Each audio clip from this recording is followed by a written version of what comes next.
Akisera kano nange kitusamwamidde okuva mu kitongole ky'eggwanga eky'obuvunaanyizibwako by'embeera z'obudde kankutuseka alipoota y'embeera y'obudde. Enkuba yatonyeeko mu bitundu by'eggwanga ebimu okusinziira ku alipoota ze tulabye, wabula era waliwo ekifaananyi kikubiddwa ssemugeze kitulaga omukubo gw'enkuba gukyekuumiddeko katono ebitundu ebisangibwa eri ebugwanjuba bwa Ssemazinga Africa, wadde nga waliwo empeweevu entono ezikuta nga ziva mu gabira g'e Congo ssaako n'ezo ezifuutuka ku nnyanja Nalubale. Era bwe tugezaako ne tulaba ate ku mbeera y'obudde mu biseera by'okumakya tusuubirawo enkuba okutonnya katono ebitundu awo ebimu ebimugudde ennyanja Nalubale, so nga ate ebitundu by'eggwanga ebisigadde tusuubira omusana okwaka nga bwe gukubakubamu.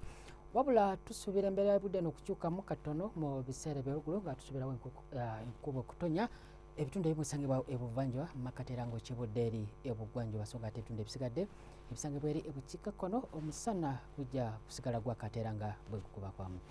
Ebbugumo lijja kuba ku diguli za 35 eri mu Karamoja, so nga ate ebitundu nga Gulu okuba ku diguli 33, Lira Soroti 34, so nga ate era n'ebuvanjuba okuba ku diguli za 33, Masekati okuba ku diguli za 30 eri e Kabale okuba ku diguli za 24.